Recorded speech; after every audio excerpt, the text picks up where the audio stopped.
Pros and cons of variable annuities, fees, and expenses. Variable annuities are a popular investment option for many people.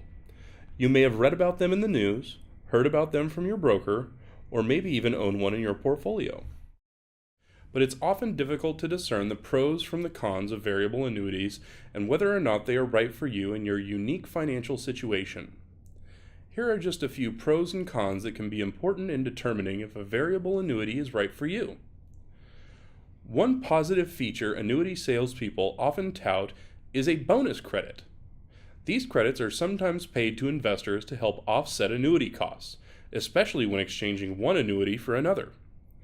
While bonus credits can sometimes result in lower surrender fees, the ability to use bonus credits may also come with additional costs and restrictions.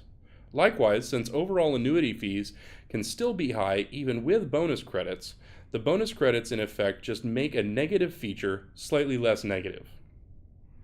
Which leads us to one of variable annuities' greatest downsides, the costs.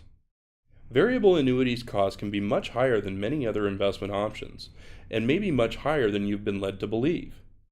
For example, ordinary variable annuity charges start with a mortality and expense charge that's often around 1.2%. Then there are underlying fees for each investment fund or subaccount you might select. Add in a rider or two and these fees can quickly rise above 3%. Now, 3% might not seem like a lot, but 3% or more annually can create a huge headwind to your portfolio growth over time. Even if a variable annuity is designed to mirror the performance of some equity and fixed income blended index, the annuity's expenses can detract heavily from your total return. For example, imagine you invested $100,000 in a 70% equity, 30% fixed income portfolio strategy on January 1st, 1995, and held that money through April 30th, 2013.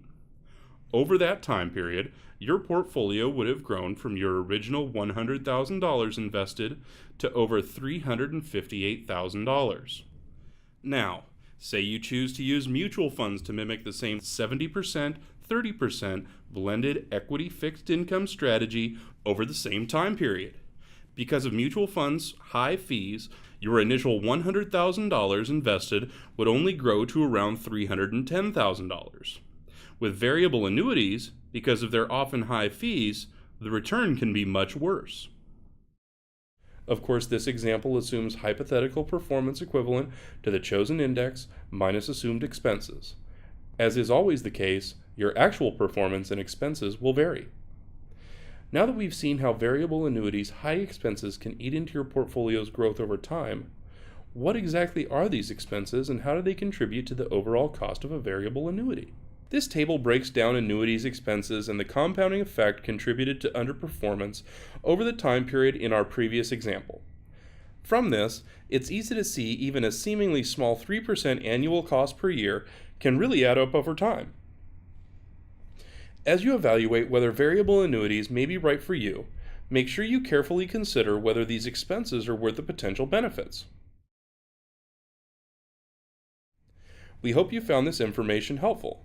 To find out more about annuities and their various benefits and downsides,